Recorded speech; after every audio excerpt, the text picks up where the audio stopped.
오늘 부활주일입니다. 그래서 오늘 이 시간에도 이 부활, 예수님의 부활에 대해서 말씀을 드리도록 하겠습니다. 자, 먼저는 부활의 확실성이에요. 부활의 확실성. 이걸 더 섬세하게 얘기하면 부활의 역사성입니다. 이 부활은 어느 누구가 만들어낸 얘기가 아니에요. 어떤 전래 동화나 또 신화나 유전적으로 내려오는 그런 얘기가 아니고 이 부활은 확실한 역사적인 사실이라는 것을 사도 바울이 우리에게 잘 가르쳐 줍니다.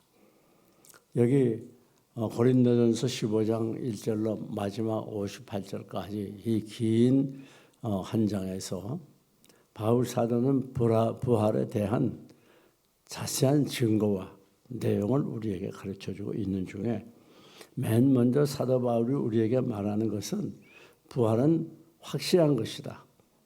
이건 누가 조작해낸 얘기 유언비어가 아니고 또 어느 인간들의 그런 고전이 아니에요. 이건 확실한 역사성을 가진 사건이라고 하는 것. 그걸 분명히 가르쳐 줍니다. 우리들이 믿는 이 부활은 이렇게 확실한 역사적인 사실에 근거한 것이기 때문에 우리가 믿는 것은 확실한 것이고 우리가 믿는 것은 분명한 거예요. 우선 우리가 여기 1절부터 오늘 읽은 본문을 보면 첫째 부활은 게바에게 먼저 보이셨다. 예수님이 부활하고 나서 누구에게 보였다고요? 게바, 베드로에게 보였어요. 그 다음에는 또 누구에게 보였어요? 예수님의 12 제자에게 보였어요.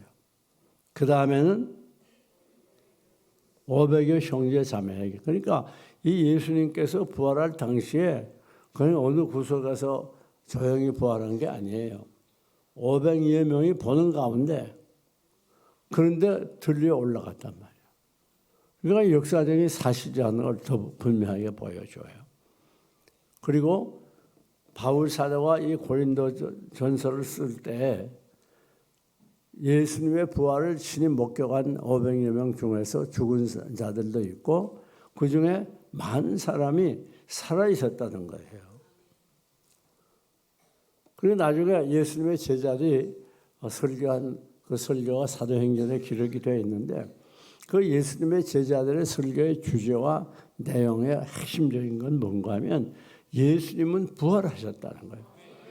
그래서 사도 바울이 왜 그렇게 핍박을 받았는가 하니 예수님이 부활했다는 사실을 증거하기 때문에 핍박을 받았어요. 왜냐? 그때 당시에 바리새인 서기관들은 예수님이 살아계신다는 거 그걸 알게 되면 굉장히 불리한 입장에서 많은 사람들이 예수님을 추종하고 쫓아다녔기 때문에 자기들의 권위와 또 많은 사람들에게 존경받는 그 지도적인 위치에서 몰락될 수 있다고 생각을 했어요. 그래서 예수님을 죽였어요. 그런데 예수님이 죽은 가운데 살아났다 그러면 부활했다 그러면 예수님의 능력이 더 강하게 나타나게 되는 거예요. 자기들의 입지가 더 불편하게 돼요. 그래서 제자들에게 예수가 부활하셨다는 사실을 전하지 못하도록 제자들을 구속해서 혹은 때리기도 하고 핍박을 했던 것이에요. 여러분, 그러니까 이렇게 많은 사람이 보았으니 이게 역사적인 사실이 아니고 뭐냐고 뿐만 아니라 그 후에 야고보도 봤다 그랬어요. 야고보가 예수님의 부활을 의심하면서 내가 예수님이 못 박히신 손자국, 발자국을 만져보지 않으면 내가 믿지 못하겠다. 그러니까 야고보와 12 제자들이 있는 가운데 예수님이 나타나셨어요. 그리고 네 손으로 내 창자국을 만져봐라. 못자국을 만져봐라. 그래가지고 이 창자국과 못자국을 만져본 후에 예수님이 죽었다 살아났다는 것을 증거를 했다 그 말이에요. 그런데 어떻게 그것이 이런 큰 사건이 어떻게 거짓으로 이루어질 수 있겠어요? 또 모든 사도와 또 그다음 마지막 바울 자신에게도 나타났다 그랬어요. 바울에게 부활하신 주님이 어떻게 어디서 나타났지요?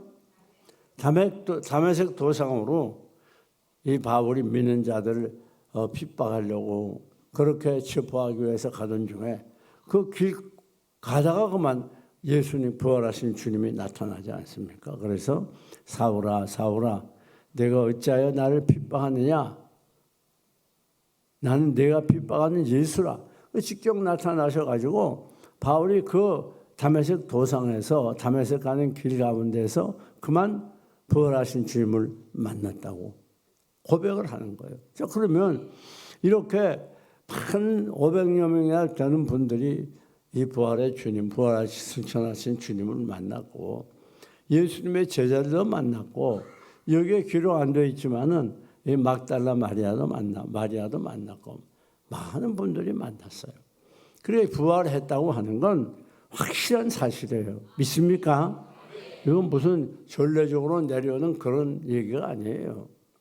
각 나라마다 이 설화라는 게 많지 않습니까? 설화, 신화 이런 것들이 많아가지고 전례 내려와요. 우리나라는 재미있는 것이 우리나라 선조는 어디서 태어났다고요?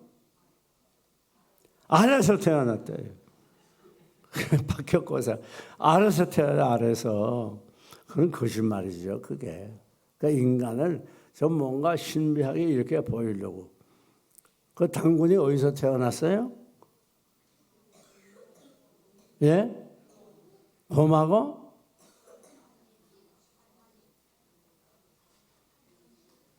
어쨌든 짐승에서 태어나. 그래, 그런 거 믿을 수가 없어요. 신화라는 거. 여러분 특별히 시랍 신화 같은 거 봐요. 얼마나 해괴망치가 희한한 일이 많은가.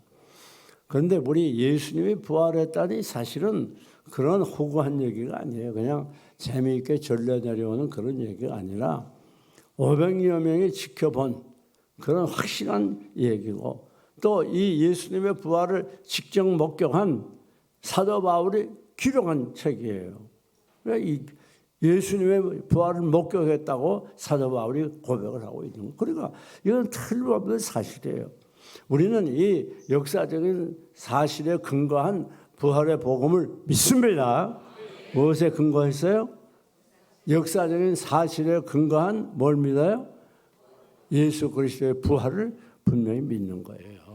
이 사실을 먼저 여러분이 꼭 알아야 됩니다. 우리가 복음 전할 때에도 예수님의 부활을 탐대히 전해야 돼요. 이게 사실이기 때문에 우리가 이 복음을 전할 수 있고 우리도 언제 죽어도 하나님께 갈 수 있어요. 부활해서 천국에 갈 수 있어요. 이게 참 대단한 기적이고 신비로운 일이지요. 신비로운 일. 자, 그런데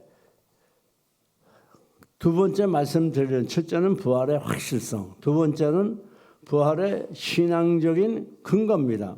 부활은 신앙적인 근거가 다시 말하면 모든 신앙의 근거가 된다고 말해요.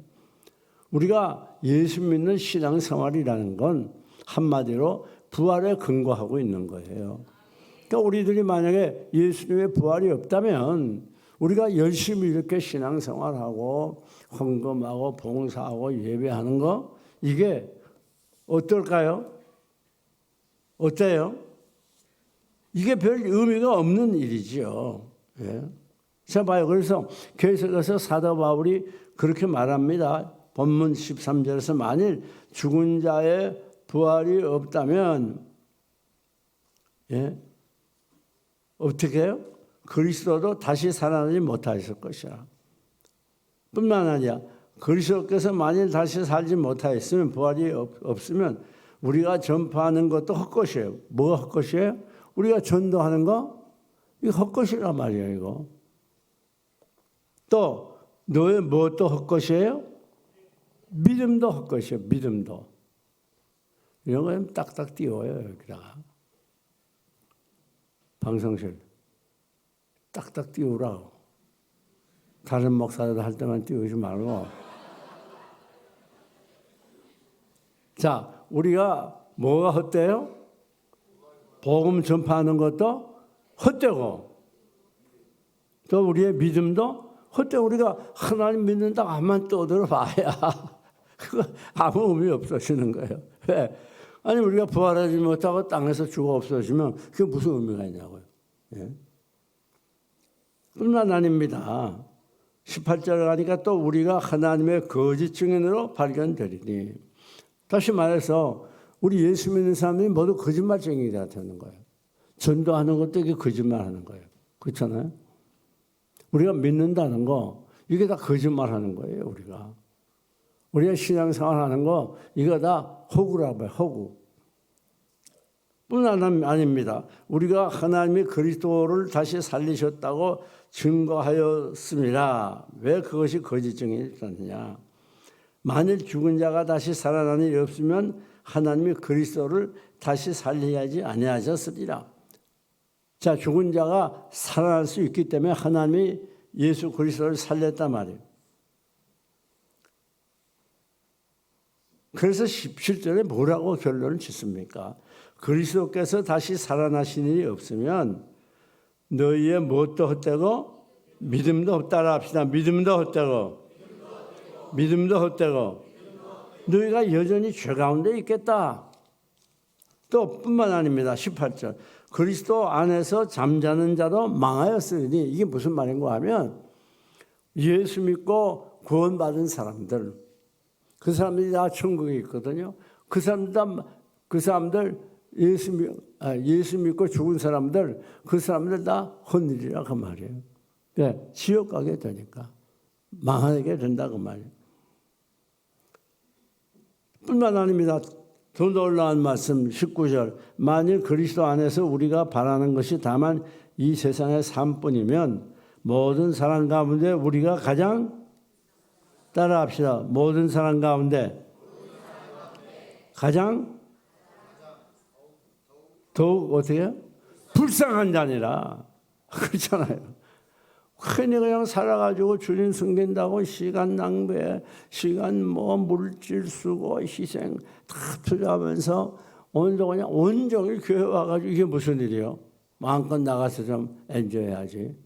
지금 예수 믿지 않는 사람들은 자동차 타고서 전국 온데간데 다 다니고 외국 가서 난리 아닙니까? 지난번에 김포광 오픈한 지 가장 성황을 이뤘는데 몇 명인가 1650만 명이시라. 이야, 여러분들 뭐 하는 사람들이? 그러니까 이건 뭘 가르치는가 하면 우리 그리스도인들이 주를 위해서 희생하는 게 이게 보통 아니란 말이에요. 그런데 만약 부활이 없어. 그래서 그냥 이 땅에서 죽어버려. 그리고 뭐 의미가 있어요, 그거? 아무 의미가 없는 거죠. 얼마나 이 사도 바울은 학자였기 때문에 얼마나 논리적으로 잘 얘기했습니까? 여러분, 그렇기 때문에 우리가 확실히 알아야 돼요. 부활은 허구한 얘기가 아니라 확실한 역사적인 사실이에요. 또 우리 모든 삶의 가장 기초가 돼요. 신앙 교리의 또 가장 기초가 돼요. 우리가 교리를 많이 말하잖아요. 천국, 지역, 칭의, 성화, 또 영화, 믿음, 회개, 구원, 많이 교리를 말하지 않습니까? 말하지만 만약에 부활이 없으면 그 모든 교리가 무슨 의미가 있어요? 아무 의미가 없는 거예요. 그러니까 이 부활은 우리의 모든 기독교 신앙의 결론이고, 부활은 모든 교리의 근거의 뿌리가 되는 거예요.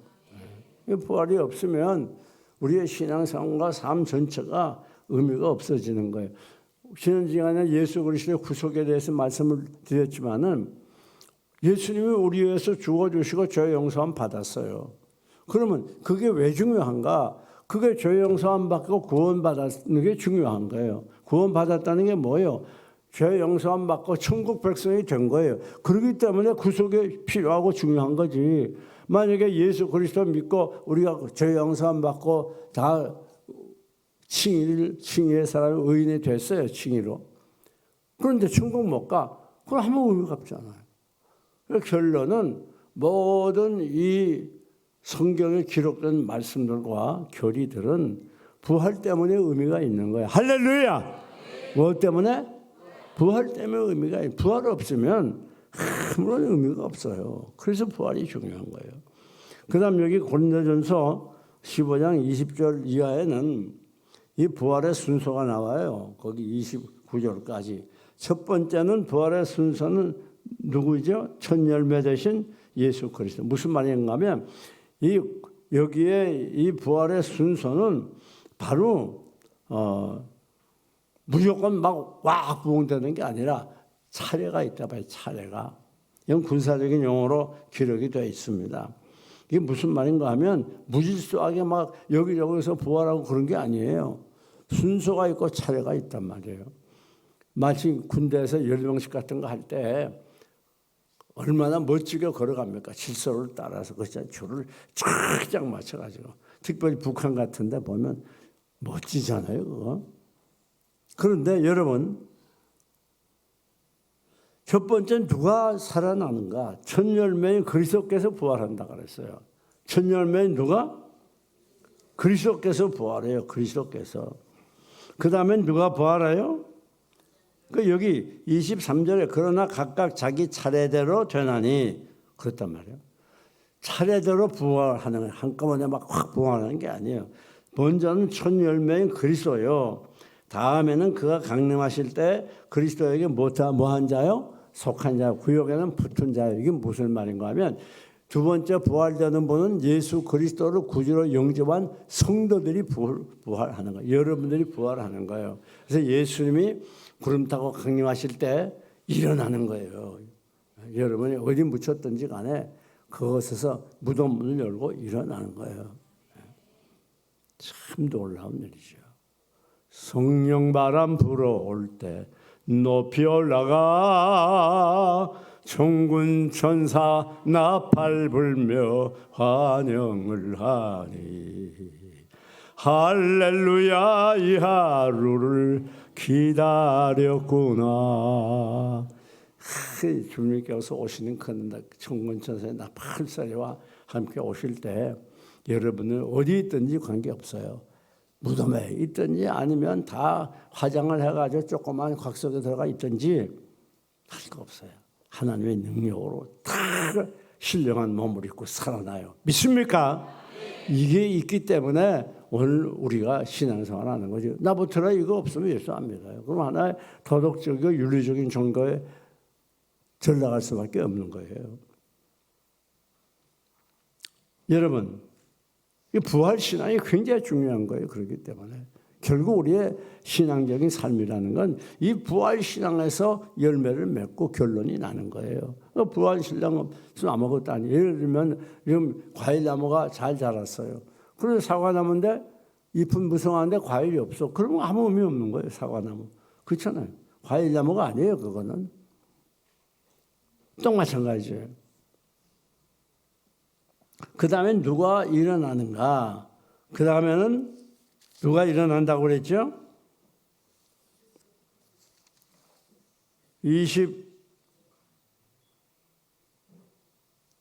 24절에 그 해는 마지막이니 그가 그 모든 통치와 모든 권세와 능력을 멸하시고 모든 나라를 아버지 하나님께 바칠 때라 그랬어요. 자, 여기에 그 다음에 누군가 하면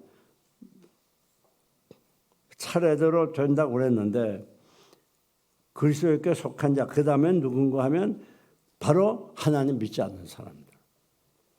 그 사람들이 일어나게 되는 거예요. 하나님 믿지 않는 불신자들. 여러분, 그래서 구회는 마지막이니 마지막 부활한 자가 나오는데 그가 모든 통치와 모든 권세와 능력을 멸하시고 나라를 아버지 하나님께 바칠 때라. 그러니까 무슨 말인가 하면 마지막 때 이제 부활하는 사람은 우리 하나님이 예수님이 심판하러 오는 때인데 그건 바로 26절 따라합시다. 맨 나중에 멸망받을 원수는 사망이니라. 그거 봐요. 이게 무슨 말인가 하면 맨 마지막에는 하나님 믿지 않는 자들 그 사람들이 심판받는. 그러니까 그 사람들이 부활하는 거예요. 자, 맨 처음에 예수님 부활하고 그 다음에 누가 부활해요? 우리 믿는 사람들이 부활. 그 다음에는 불신자들이 부활해요. 그런데 믿는 사람들의 부활과 이 불신자들의 부활은 완전히 달라요. 요한복음 5장 29절을 보면 우리 믿는 자는 따라합시다. 생명의 부활로. 생명의 부활로. 생명의 부활이요. 그래서 우리가 살아나서 영원한 천국으로 가서 영원토록 사는 영생하는 생명의 부활이에요. 그런데 불신자들의 부활은 뭐예요? 따라합시다. 심판의 부활로. 심판의 부활로. 그 부활에서 뭐예요? 예수님께 심판받아요. 보좌 앞에서 심판받아가지고 그 다음에 지옥으로 다 가는 거예요. 그러니까 여러분 이 신앙생활은 윤리적인 생활을 위해서 하는 게 아니고 사랑과 교제하고 친교하기 위해서 하는 게 아니에요. 그냥 재미있으니까 그렇게 하는 게 아니에요. 신앙생활은 이게 죽느냐 사느냐 문제예요. 바로 하게 되면 여러분들이 하나님께 설 때에 부활해서 천국 가는 거고 신앙생활 안 하고 그러면 결국 부활하긴 하는데 어떻게 해요? 심판의 부활, 심판받고 지옥으로 떨어지는 거예요. 그러니까 우리가 하나님께서 여러분을 이렇게 택해 주셨는데 우리 부활의 날을 맞이해서 더 열심히 신앙생활을 해야 됩니다. 그리고 부활 후에 몸이 어떻게 되는가 그 몸에 대한 시간이 많이 가면 말씀 안 드려요. 이제 또 성찬식이 있기 때문에 보니까 여기 부활의 몸이 네가 뿌리는 씨가 죽지 않으면 살아나지 못하겠고 자 어떤 몸으로 오느냐 할 때 거기 세 가지가 나타나요. 썩지 않는 몸으로 온다. 두 번째는 그러니까 한번 우리가 신령한 몸으로 부활하면 영원히 썩지 않아요. 영원토록 사는 거예요. 네. 할렐루야. 이 세상 여러분 큰 살아봐야 150세까지밖에 더 살겠어? 여러분 아마 100세까지는 거의 살 거예요. 몇 세까지? 100세까지 살기를 원하면 아멘 해봐요. 천국 갈 생각은 안 하고 그냥. 여러분 뭐 아멘 안 해도 100세까지는 갈 겁니다. 근데 어쨌든 중요한 건 100세를 됐든 요즘 또 발전해서 120세를 얘기하더라고. 120세가 됐든 또 어떤 학자는 150세를 얘기해요. 장수학자들이. 그런데 150세 살아봤자 잠깐 지나가요. 잠깐 지나갑니다. 그러나 영원한 천국에서는 영원토록 살아가요. 썩지 않는 몸으로 변화가 돼요. 두 번째는 영광스러운 몸으로 변화가 돼요. 세 번째는 강한 몸으로 변화가 돼요. 이게 우리 사도 바울이 여기 말하는 거예요. 여러분 그런 거로 오늘 부활주일 맞이해서 주님의 부활을 우리가 묵상하고 나아가서 부활의 복음을 전하고 또 부활 신자답게 이 땅 위에서 경건하고 깨끗하게 살아서 하나님께 영광 돌리시기를 주님의 이름으로 축원합니다. 축원합니다.